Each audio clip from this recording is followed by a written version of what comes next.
Bienvenidos amigos de Enfocados, mi nombre es Rubén Peralta y como cada semana vamos a hablar de cine. Teníamos rato que no teníamos un programa en vivo, pero yo tuve la oportunidad de conversar con latinos que han triunfado mucho en Hollywood. Y cuando digo mucho es que me refiero a que si comparamos la industria de Hollywood de ahora en comparación con unos 10, 15 años, la presencia de nombres latinos y de personajes latinos y de cosas que tengan que ver con Latinoamérica o que representen Latinoamérica era muy mínima y usualmente eran los mismos papeles. En este programa les voy a compartir dos entrevistas que tuve con proyectos diferentes. Uno de ellos es una serie que protagoniza George Lopez y su hija. George no pudo estar presente en la conversación, pero tuve la oportunidad de hablar con parte del elenco y conversamos de qué tan importante es esta representación no solamente de latinos, sino también de cómo contar historias latinas en la televisión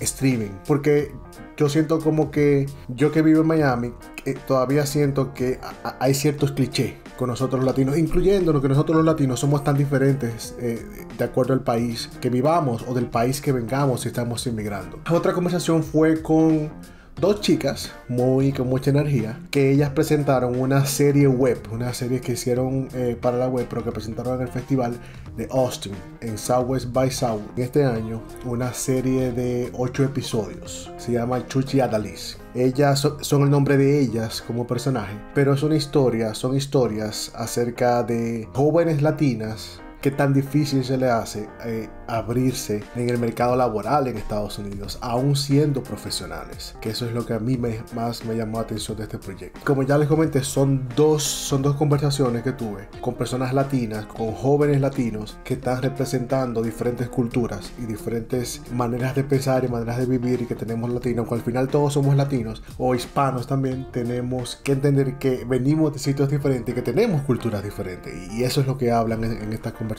Sin más, vamos a presentar las entrevistas.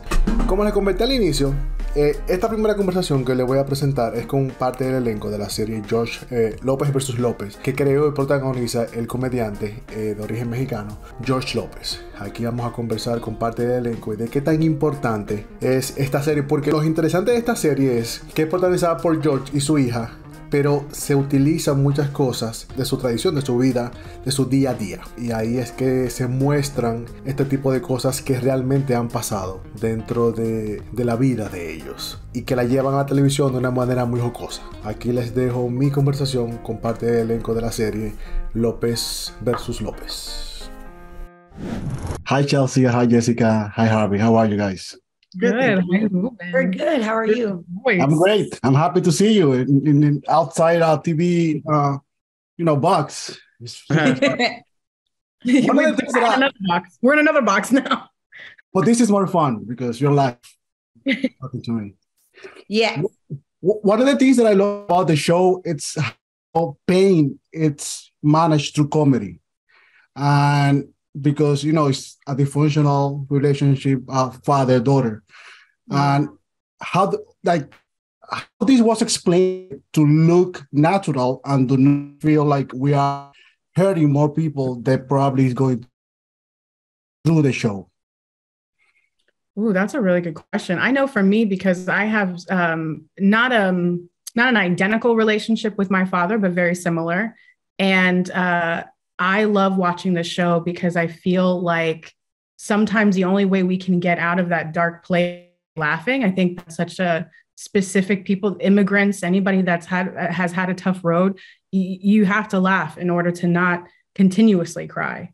Yeah. So I feel like this show has a really great balance of finding the humor in things that people are going to find relatable, but then also spreading some gems of real advice. I feel like a lot of families should take, especially in the Latino community. It's like we're like sprinkling a little bit of therapy for that older generation that refuses to get it. Yeah. George is going through a lot in these last episodes, and he's finding out a lot about himself and what he went through as a child. And maybe that's why his relationship with Mayan is the way that it is. So I think it's really beautiful what they're doing. I agree. Oh yeah, definitely. Like we joked about it, like, we all got daddy issues, And so the fact that George being an older gentleman, and technically in the older generation that isn't about being honest or isn't about therapy or things like that. The fact that he is actually doing it on this show hopefully will inspire other people to be honest and be real about their feelings. Because I'm watching it the first episode when he called his daughter a B word. I was like, but like that happens. And it's so much more common, things like that. Like, so the fact that they're kind of putting it in your face and they're not hiding from it. Yes, there's a comedy aspect and it's that balance of realness, but like also comedy in there.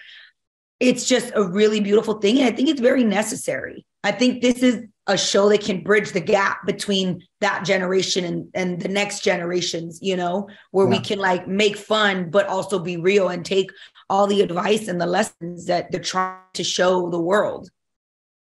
How about you, Harvey? Yeah, I feel like, through comedy, it's a great form of therapy and medicine. And I think that's what the show is doing, where we're using comedy to like allow us to talk about a topic that's maybe not traditionally discussed, especially in the Latino community, whether it be having an issue with somebody or expressing your feelings or therapy or anything like that. Never kind of discussed because it has the stigma that goes with it. And it's just not traditional. We have family members or figures or grandparents who were products of their time. And that's the best that they knew and the best they could have. So that's how they were raised. And then we're trying to change that as we go along and we're evolving. So sometimes you'd be surprised when the younger generation, the older generation of like, that wasn't healthy, and like, that wasn't healthy how we communicated. And using that word was not healthy, and using that, like, the phrase was not healthy. And no one told them.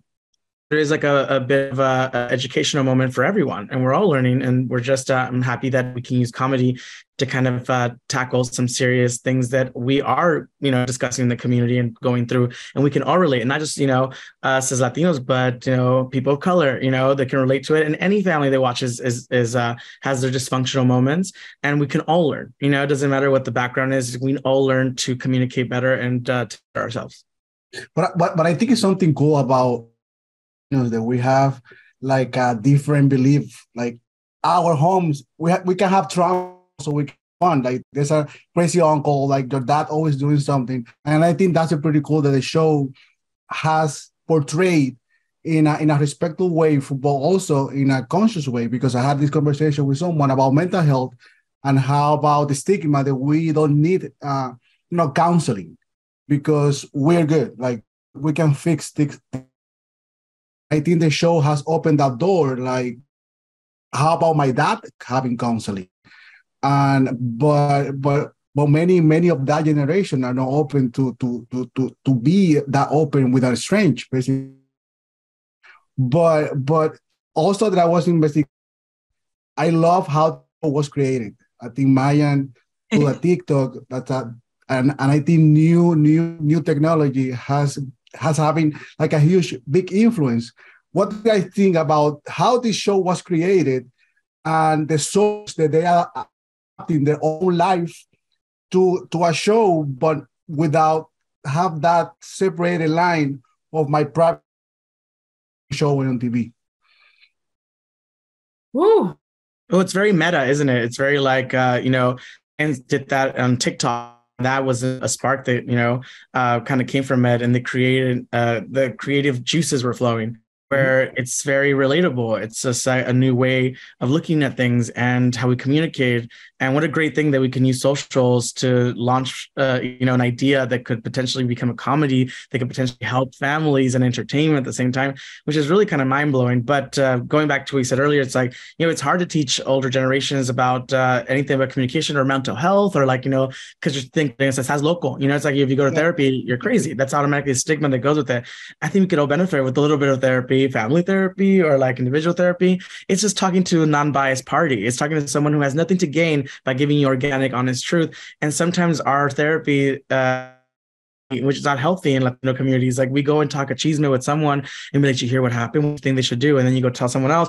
And that just grows into this like circle of chisme that could be like, the best idea would be like to separate yourself and talk about whatever issue you have with a non-biased party. And I think that we kind of show that in the show, and we're learning to communicate with each other, which is really fantastic. And it's not only just non-biased, but it's like they actually go to school and they professional. like they can tell you how to help yourself when versus you're just talking to your prima or your friend and it's the blind leading the blind because we're all in the same situation. And it's like, that's the thing. Like whenever I talk about therapy, because I'm in therapy and I have so much growth from the last 3 years that I've been in therapy that I am so thankful for. And when I talk to people that are a little skeptical, it's like, well, I'm a private person or I'm this. I was like, it's not even about that, but it's about like giving tools in your to help you versus just like complaining or venting to someone, you know what I mean? Like, so it's very beautiful. Even, you know, Debby having the idea of like, this could be a show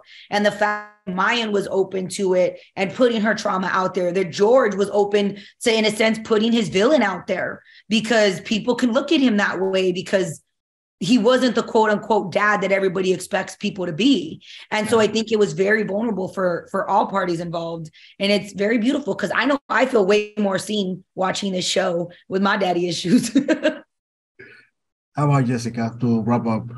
Well, I was even telling Mayan, I was like, you know, once this show does 27 seasons, you guys, the final goodbye, like cut, and then you two literally walking off, and then us watching that whole reality show of like, because it is close that it's like, let's just get to the next chapter. Because I think so many people relate to them. And I think that that's why this show's doing so well is because, you know, that TikTok blew up because people get it, because people have been there. And I think it's beautiful. I think it's very vulnerable. And I would love to hear, you know, even Mayan's answer to that question. Thank you so much, Chelsea, Jessica, and Aubrey. I appreciate your time, and I love the show. I hope it's 27 season, like you say. Yeah. Like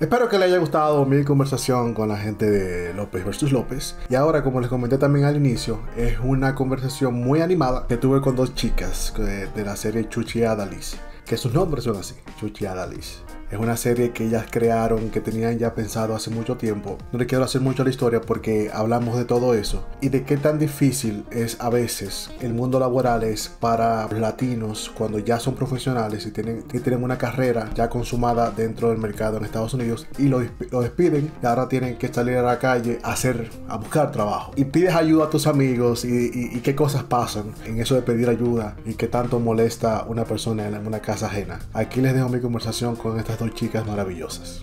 Hasta la semana que viene, queridos amigos.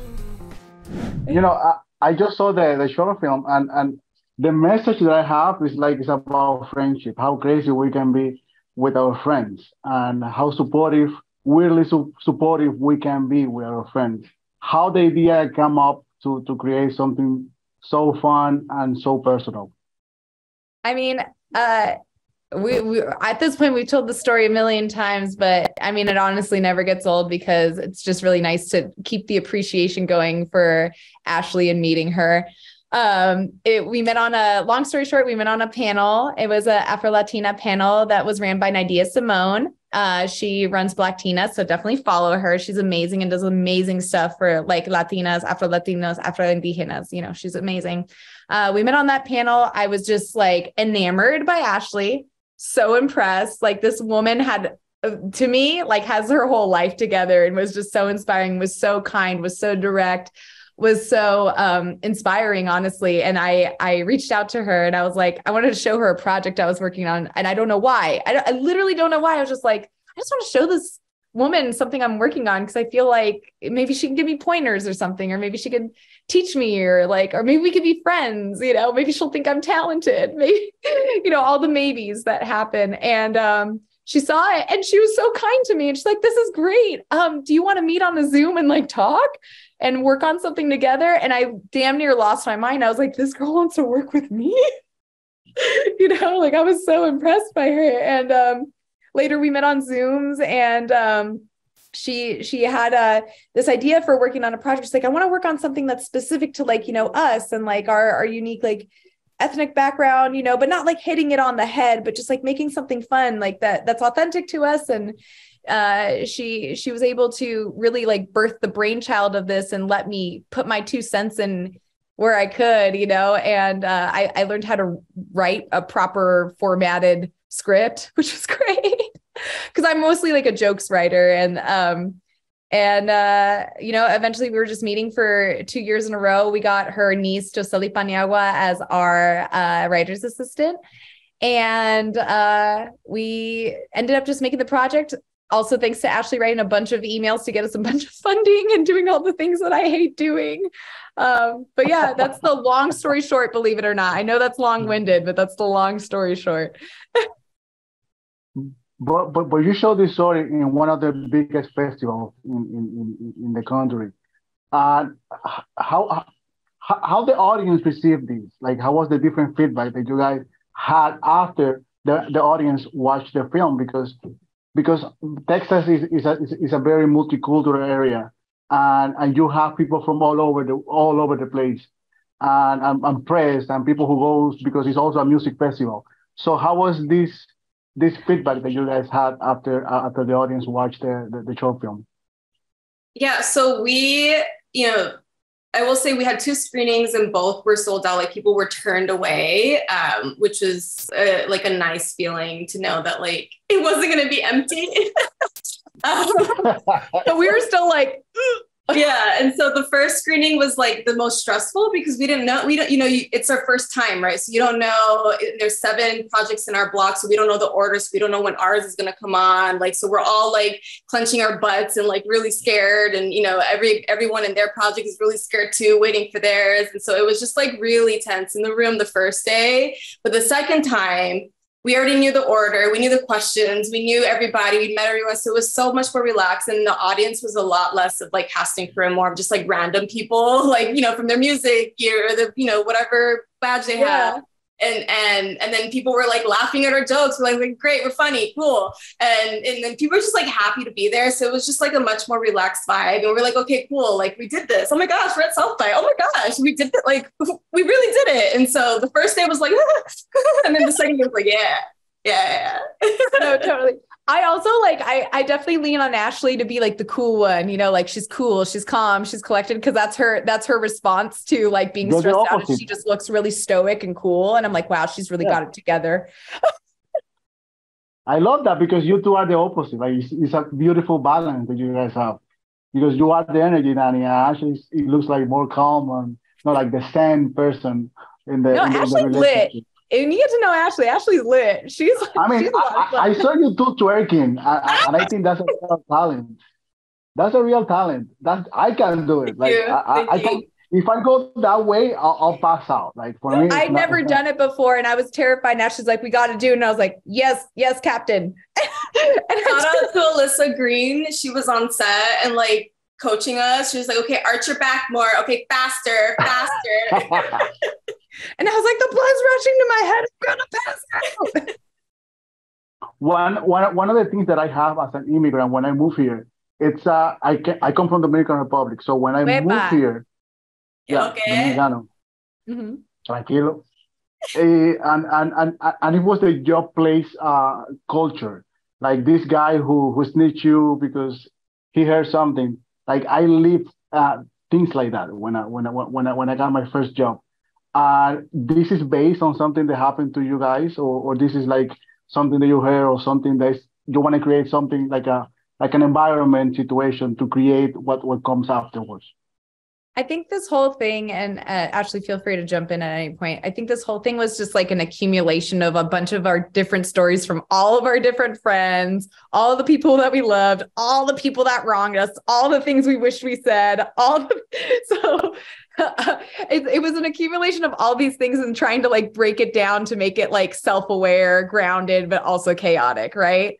So I think that, like environmentally speaking, which I guess is your question, less than character, we decided to do San Francisco because like while there are like Afro Latinos there and Afro Puerto Ricans there, like it's not a place that you see a lot like in film or television where you would see like lots of Caribbean people, right? It's usually you see it in New York or Miami, right? Which we like thought like, oh, maybe we could do it, maybe even in LA. And then she's like, no, because like that's like played out and it's like mostly Central American. And I was like, yeah, you're right. She's like, but what about like the Bay Area? Because that's not a place that is explored, but also has such like a rich, like Black American culture too. Right. And has so much history. And my dad is from the Bay.